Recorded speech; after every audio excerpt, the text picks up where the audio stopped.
началась Великая Отечественная война советского народа против немецко-фашистских захватчиков.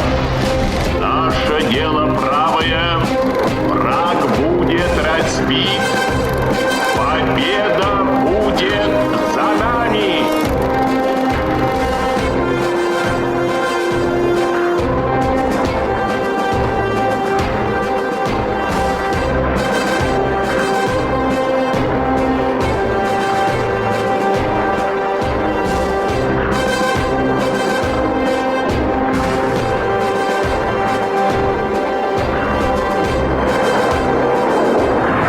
El Frente Oriental. Episodio cuarto.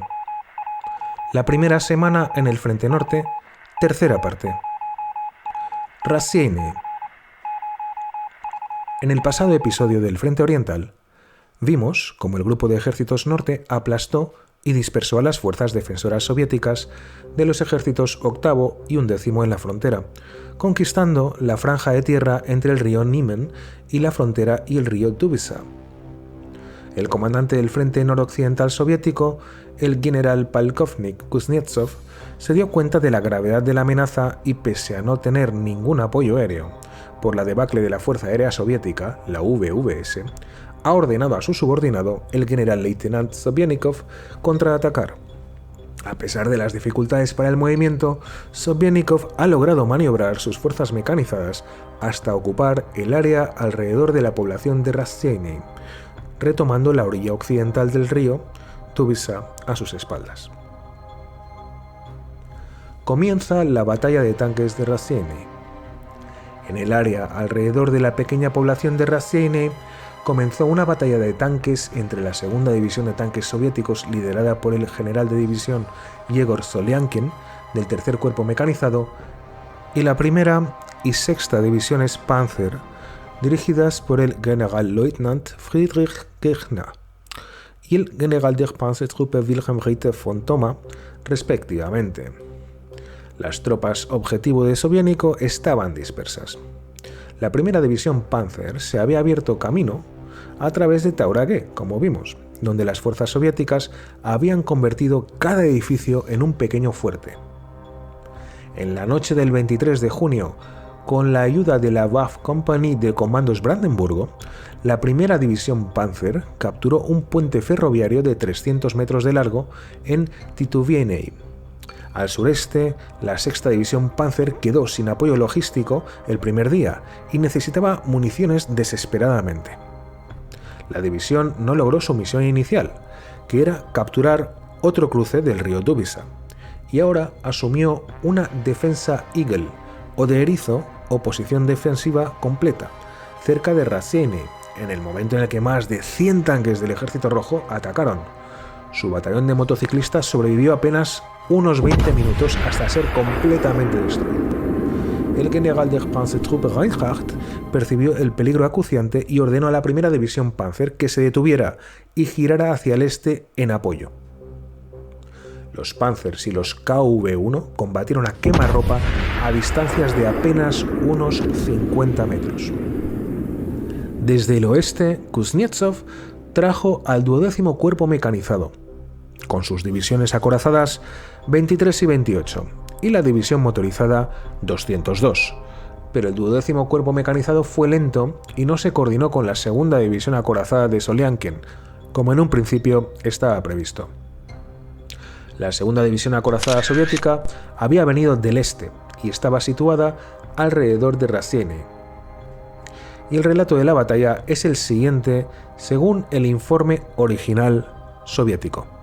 Y cito: la lucha empezó por la mañana. Los regimientos de tanques 3 y 4 se pusieron en orden después de una marcha larga y difícil. Pronto, el flanco izquierdo de la división fue sobrepasado por los tanques enemigos. Enseguida, se enviaron 6 tanques del tercer regimiento a la zona en peligro que hicieron retroceder a los alemanes, destruyendo 2 tanques mientras el resto se retiraba. A juzgar por la descripción de esta batalla, estos tanques eran KV o Kliment Voroshilov. La segunda división de tanques inició su ofensiva al mediodía con ataques breves, moviéndose solo unos 3 o 4 kilómetros. Operando en el primer escalón, los regimientos de tanques se detuvieron, esperando así el apoyo de la infantería motorizada. El ancho de la ofensiva de la división nunca superó los 10 kilómetros, lo que provocó una alta densidad de tanques en la primera línea, como recordó uno de los participantes en la batalla. Los tanques se movían así tan apretados que casi todos los proyectiles disparados desde los cañones antitanque alemanes alcanzaron sus objetivos. Una batalla particularmente dura tuvo lugar en Scoutville, entre la segunda división de tanques y los refuerzos alemanes del regimiento motorizado 114, que se acercaban reforzados por 2 divisiones de artillería y alrededor de un centenar de tanques. Nuestro progreso se estancó. Incluso los tanques KV, que atravesaban libremente las formaciones de batalla de la infantería alemana, aplastando las posiciones de la artillería enemiga con sus orugas, aplastando y embistiendo los tanques Panzer 38T de fabricación checoslovaca, ni siquiera ellos pudieron corregir la situación en este momento. En un solo día, la segunda división blindada lanzó 6 ataques. Según el informe del general Soljankin, al cuartel general del tercer cuerpo mecanizado, la segunda división blindada derrotó al regimiento motorizado 100 alemán, destruyendo hasta 40 tanques enemigos y 40 cañones antitanque. Las pérdidas de la propia división también fueron grandes. Y cierro la cita aquí. Por la otra parte, el jefe del Estado Mayor del cuarto Panzertruppe alemán, el Generalleutnant Walter Charles de Beaulieu, lo describe de esta manera, y abro cita: en el área del 41º Cuerpo Panzer, la sexta división Panzer había tomado la pequeña ciudad de Rassieny por la tarde. Los rusos lanzaron un ataque con tanques, apoyados por artillería y caballería, contra la ciudad desde el este y el nordeste, pero logramos repelerlos hacia las 5 de la tarde. Partes de la sexta división Panzer persiguieron a los rusos que huían, y a última hora de la tarde pudieron establecer una pequeña cabeza de puente sobre el río Dubisa. Más al norte, los 2 grupos de batalla de la primera división Panzer habían logrado crear cabezas de puente sobre el río antes del anochecer, una cerca de Lidubenay y la otra 10 kilómetros más al norte. Y cierro cita. En Rassieny, las fuerzas alemanas se encontraron por primera vez una unidad equipada con los tanques pesados KV o Kliment Voroshilov soviéticos. Los tanques alemanes y las armas antitanque fueron ineficaces contra los tanques pesados soviéticos, algunos de los cuales se quedaron sin municiones, pero se acercaron y destruyeron los cañones antitanque alemanes al pasar literalmente sobre ellos aplastándolos. Los tanques de Soljankin pasaron literalmente sobre los cañones alemanes, los cañones antitanque, la infantería e incluso los tanques embestidos con casi total impunidad, aplastando máquina y hombre por igual.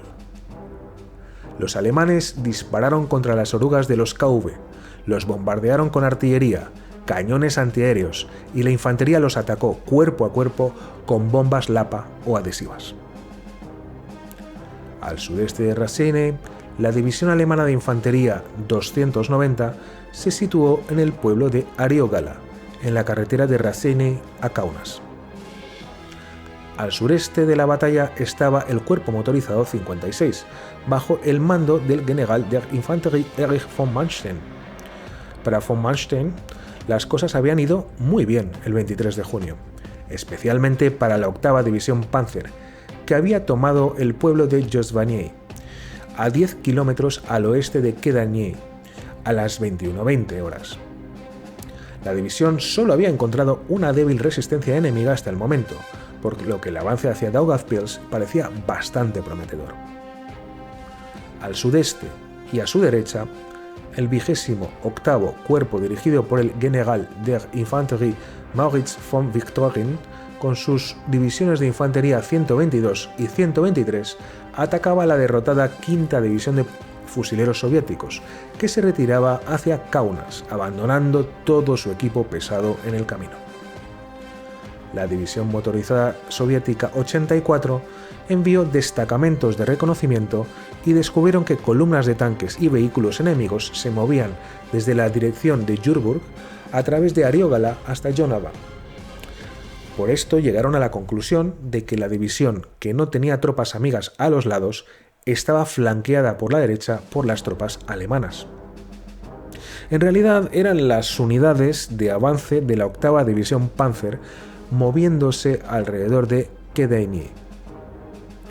En la tarde del 23 de junio, la división abandonó la línea de defensa y se dirigió en columnas hacia Jonava. En la marcha fue objetivo de fuego de artillería alemán y sufrió pérdidas. El generalleitnant o teniente general Vasily Ivanovich Morozov, comandante del 11º Ejército, ordenó a las unidades que retrocedían a la antigua ciudad fortaleza de Kaunas en el río Niemen que avanzaran más atrás, hacia Jonava, a unos 48 kilómetros o 30 millas al nordeste. Se trataba de restos de las divisiones de fusileros 5ª, 33ª y 188, que se reforzarían en esta línea con la 23ª División de Fusileros y la División Motorizada 84 en la propia Jonava.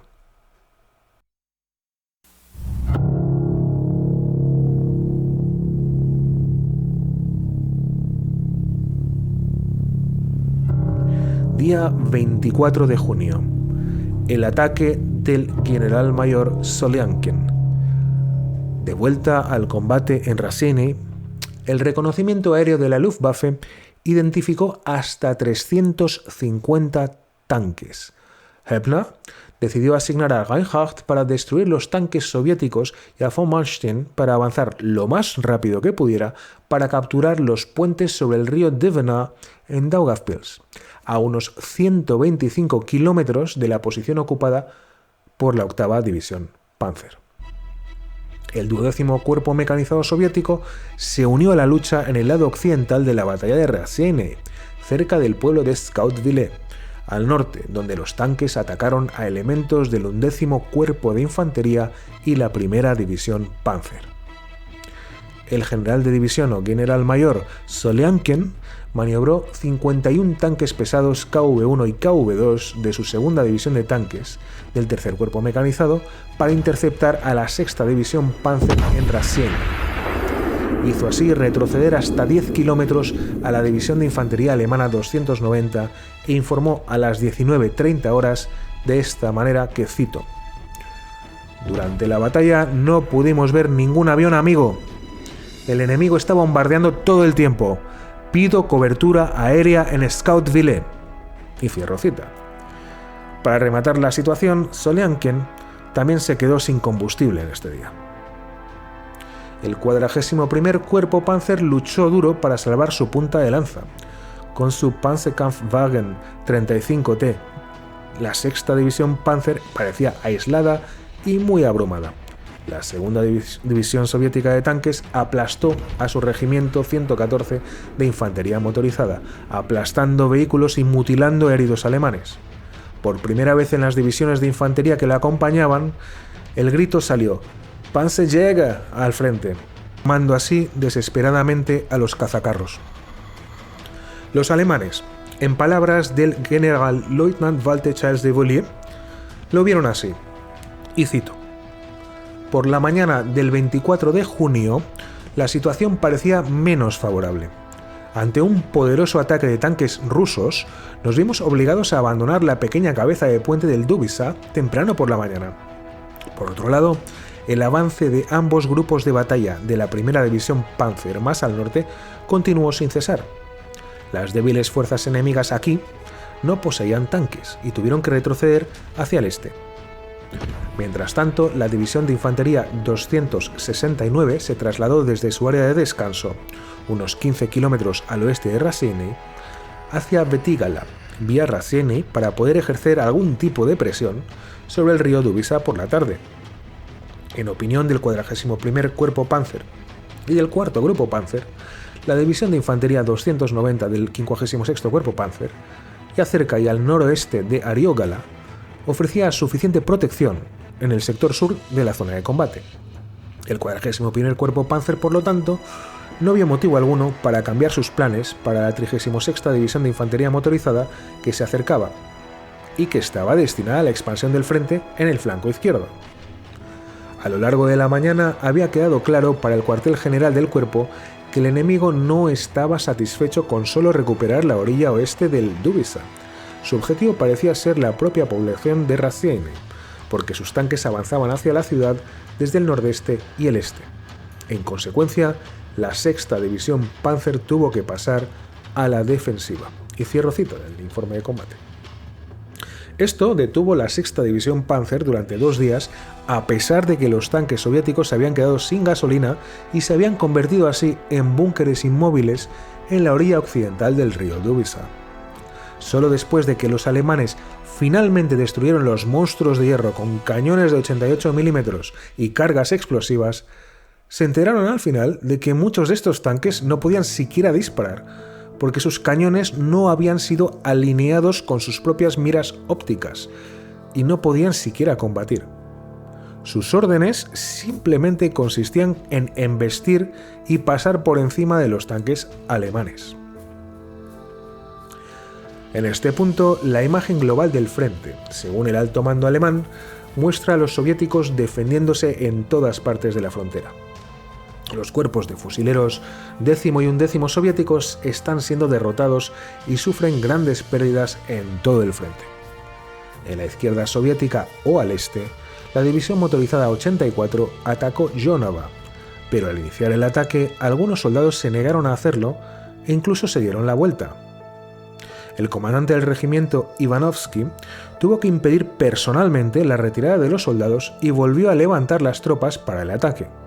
Sin embargo, el ataque fue cancelado, ya que la división estaba en peligro de ser cercada por los alemanes. Al retirarse, muchos vehículos fueron abandonados por falta de combustible. Las ciudades de Vilna y Kaunas son conquistadas por los alemanes, a quienes les divirtió y pareció curiosa la coincidencia histórica con Napoleón, quien también tomó la ciudad el día 24 de junio. El 56º Cuerpo Motorizado, dirigido por von Manstein, había encontrado un punto débil en las defensas soviéticas y al final de este día ya estaba a 170 kilómetros o 106 millas dentro de Lituania, en el camino a Daugavpils, en su objetivo de capturar los cruces del río Dvina. Von Manstein estaba explotando una clara brecha en la retirada soviética. Siguió avanzando rápido, ignorando que no contaba con apoyo de infantería y que sus flancos no estaban protegidos. Pero su objetivo era claro: capturar intactos los cruces del río Dvina, también llamado Daugava, en la ciudad de Daugavpils. La resistencia es desorganizada y relativamente ineficaz como consecuencia de la sorpresa táctica lograda. El terreno ya conquistado por los Panzers deja tras de sí sustanciales fuerzas soviéticas aún activas, divididas en grupos más pequeños. La situación del suministro alemán se está desarrollando según lo previsto, y los puntos de suministro avanzados están avanzando. El consumo de combustible y aceite es muy alto, pero el gasto de municiones es bajo hasta ahora. Las pérdidas de soldados heridos y muertos son moderadas, pero hay pérdidas de oficiales notablemente altas. El Führer informa al alto mando alemán que aún no hay nada definitivo sobre la activación y llegada de los voluntarios desde España, pero que lo mejor será equiparlos con armas alemanas. De hecho, España no está para nada en condiciones de equipar ni siquiera esta denominada División Azul de voluntarios, que luego lucharían como una división regular de la Wehrmacht, concretamente la División de Infantería 250 en el frente Volhov en Leningrado. Los voluntarios eran bien o experimentados en la guerra, por la guerra civil, o entusiastas, o ambos. Pero España en esta fecha era un país pobre y destruido después de la guerra civil.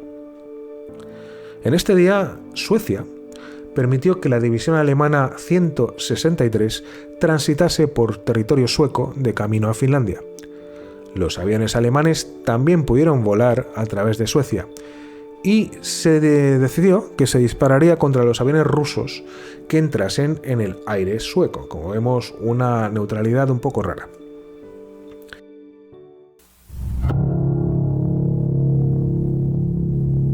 Día 25 de junio. un solitario tanque KV-2 para el avance alemán. Al principio del día, la Fuerza Aérea Soviética atacó varios aeródromos finlandeses con la esperanza de destruir los aviones de la Luftwaffe que se creía que estaban estacionados allí. El general mayor, Alexander Novikov, lanzó 263 bombarderos y 224 cazas contra los sorprendidos alemanes y finlandeses. Pero bueno, la deficiente inteligencia soviética limitó el efecto de este ataque.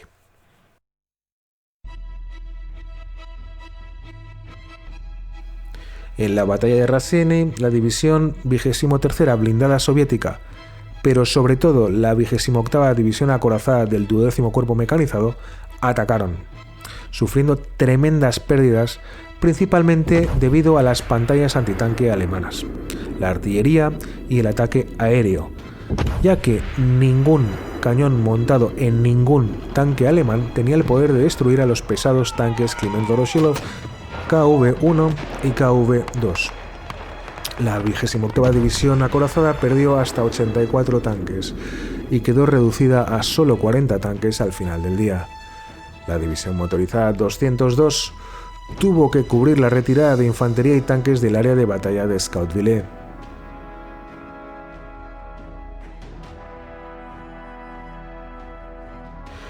El día 25 fue el día crítico de la batalla de blindados.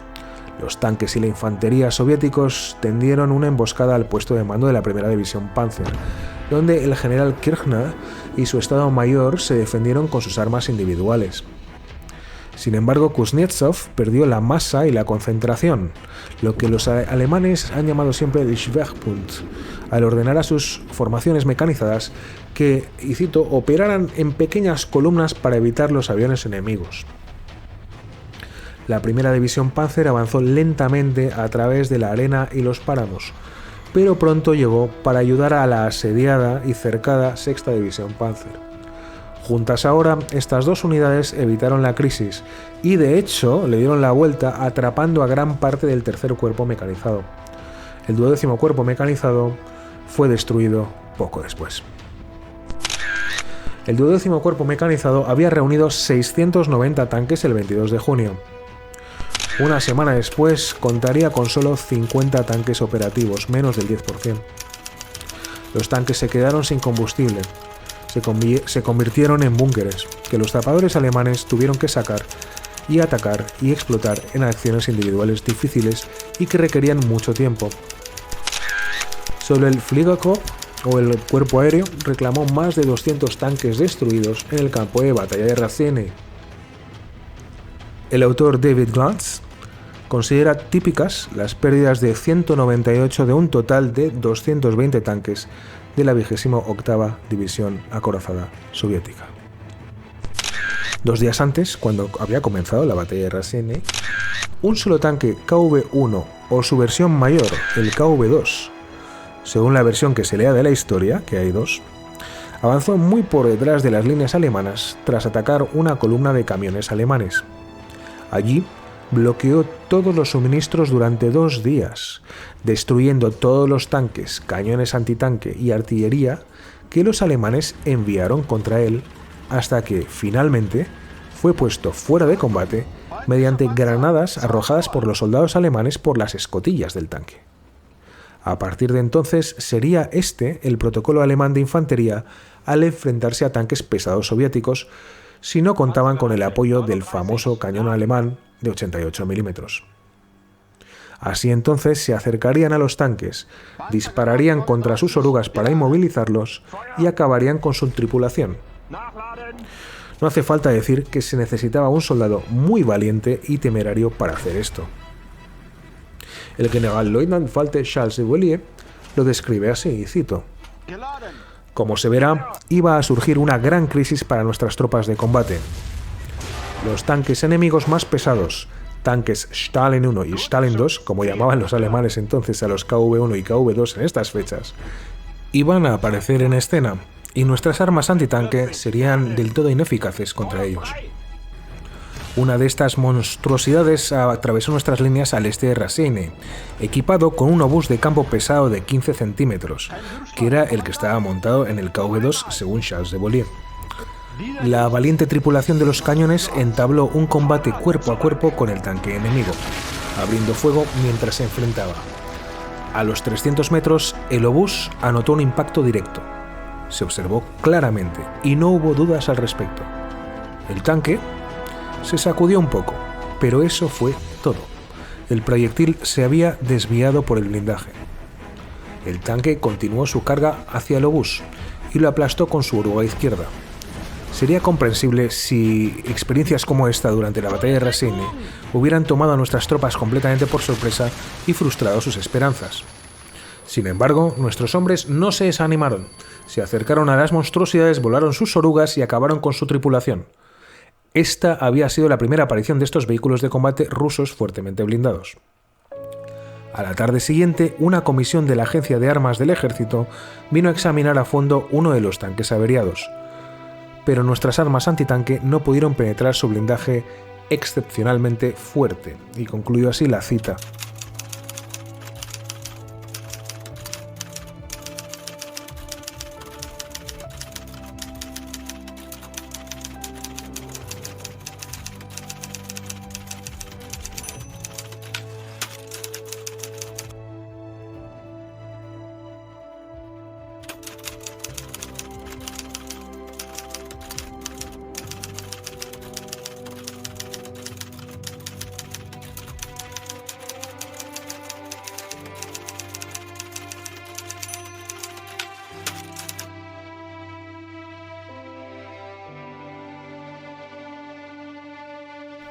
La lucha entre Raseine y el río Dubisa fue de un lado a otro. Repelimos un ataque de tanques rusos inmediatamente al este de la ciudad a las 3 de la tarde. Pero luego, un ataque propio, confrontado con más tanques enemigos, se detuvo al oeste del Dubisa a las 15:30 horas. El reconocimiento aéreo de las 16:00 horas reveló aún más tanques al este de Raseine. Aún así, la sexta división Panzer fue dominando gradualmente la situación, expulsando al enemigo de la orilla oeste por la noche e incluso enviando algunas unidades sobre el río hacia el noreste. La formación de tanques rusos estaba ahora a la defensiva. Mientras tanto, la primera división Panzer había avanzado mucho. A las 15:00 horas, uno de sus grupos de batalla había llegado a Basiogala, casi 15 kilómetros al sur-suroeste de Seduba. El otro, con un frente orientado al sur, estaba cerca de Saucotas. La división de infantería 269 llegó al Dubisa por la tarde y a las 21:30 horas había establecido una cabeza de puente en la orilla este del río al noroeste de Betígala. Sobre el terreno elevado al oeste de Betígala, la división tomó contacto con el ala izquierda de la división de infantería 290. La segunda división acorazada soviética de Soliankin, sin combustible y casi sin municiones, se encontraba así rodeada.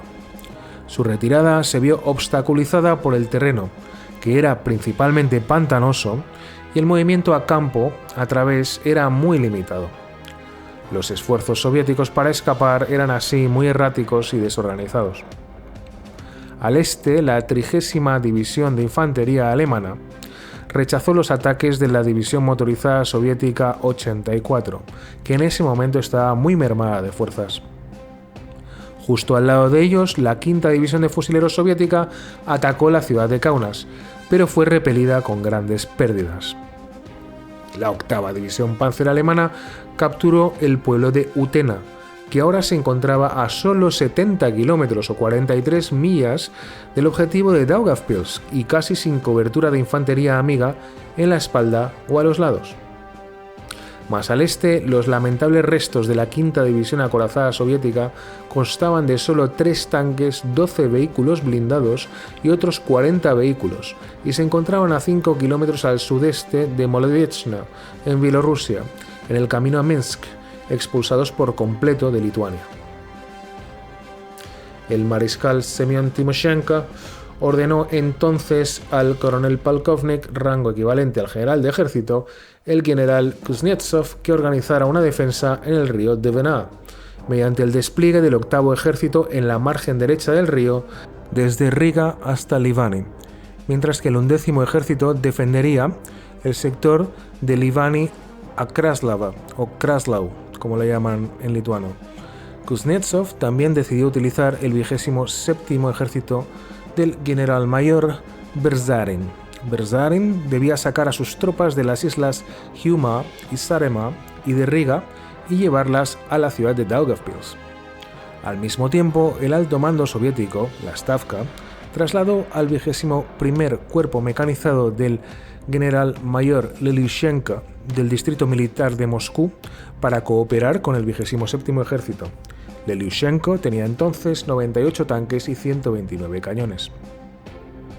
En la noche del 25 de junio, el octavo ejército soviético retrocedió hacia la ciudad de Riga y el 11º hacia Vilna. Con esta retirada se creó una brecha en el frente soviético desde Ukmergė hasta Daugavpils. El día 25 de junio acaba con un hecho luctuoso y muy infame, cuando milicianos lituanos en Kaunas mataron a 1.500 judíos por la noche de una manera muy salvaje, alentados por oficiales de seguridad alemanes.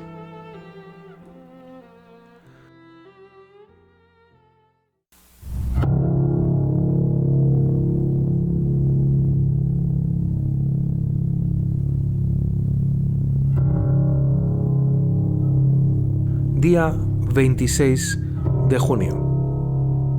La muerte del generalmayor Salyankin. El 12º Cuerpo Mecanizado y el 8º Ejército Soviético estaban prácticamente desahuciados y se retiraron hacia Riga. La 23ª División Blindada ocupó posiciones defensivas en las afueras del norte de la ciudad de Šiauliai. El ataque aéreo alemán era constante y los Stukas destruyeron muchos más vehículos en este día. El alto mando alemán estimó que la Fuerza Aérea Soviética tenía unos 300 aviones en el escenario bélico del Grupo de Ejércitos Norte. Los aviones de reconocimiento alemanes detectaron un movimiento ferroviario retrógrado de gran magnitud desde Šiauliai a Riga y lo interpretaron como evidencia de que los soviéticos estaban basculando todo el frente hacia atrás hacia una nueva posición defensiva más al norte. La primera división Panzer del 41º Cuerpo Panzer y la 36ª División de Infantería Motorizada y las siguientes divisiones de infantería habían atravesado la retaguardia del Cuerpo Mecanizado Soviético y se habían unido para rodear a la segunda División Acorazada Soviética. La batalla de Raseiniai terminó hoy con la muerte del general mayor o general de división Yegor Salyankin y la destrucción total de su segunda división acorazada. La mayoría de los tanques rusos se habían quedado sin combustible y eran objetivos fáciles para las tripulaciones alemanas antitanque y también de los cañones de 88 milímetros. Aproximadamente hasta 100 tanques fueron capturados por los alemanes. No escapó ni un solo vehículo de la segunda división acorazada soviética. Al mediodía, el cuartel general del 41º Cuerpo Panzer pudo informar de la captura o destrucción de 186 tanques, de los cuales 29 eran tanques superpesados KV-2, 77 piezas de artillería, 23 cañones antitanque, aproximadamente 600 camiones y automóviles, así como de equipo y armamento muy variado. El 11º Ejército Soviético, con las divisiones de fusileros 5ª, 33ª, 188 y 128, ya no es una fuerza de combate efectiva. Según los mensajes cifrados soviéticos interceptados por la Wehrmacht, el ejército había perdido hasta el 75% de todo el material, con un 60% de bajas. Había una retirada generalizada en dirección nordeste, en la dirección general de la ciudad de Polotsk. Hasta el próximo episodio, los comandos de Brandenburgo. Muchas gracias por estar ahí.